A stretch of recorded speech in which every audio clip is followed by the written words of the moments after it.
Hey everyone, today we are going to talk about backtesting. In TradingView, we will see how to test our trading strategy using historical data before risking real money. Backtesting helps us find out what works, what does not, and how our strategy performs over time. Now, let's get started. First, we open our browser, go to tradingview.com, and press Enter. We will be redirected to the main page. After being redirected, we log into our account and go to Products. The products are found at the top of the page. Under Products, we see Supercharge. We will use Supercharge as an example.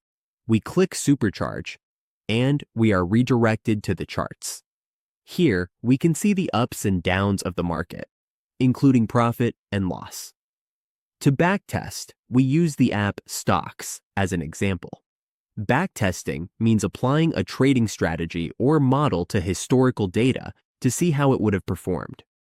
This lets us check its possible profit and risk without using real money. It is like simulating the past to check if our strategy could work in the future. Fast results do not guarantee future success, but backtesting helps us improve our strategies, find mistakes, and build confidence before trading live, especially for automated systems. To backtest, we go to the top of the page and find the replay bar button. It looks like a rewind button.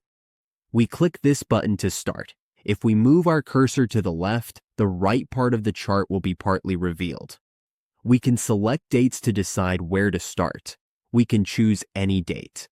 For example, let's select September 25th, 2025. As you see, it is now playing. Then we press play. Now the chart is playing, showing results of gains and losses. This is an automatic button that helps us analyze the market. That is how we backtest our strategy in TradingView. Backtesting helps us see how our strategy performs over time and builds confidence before risking real money. It might take time, but it is one of the most important steps to becoming a consistent trader.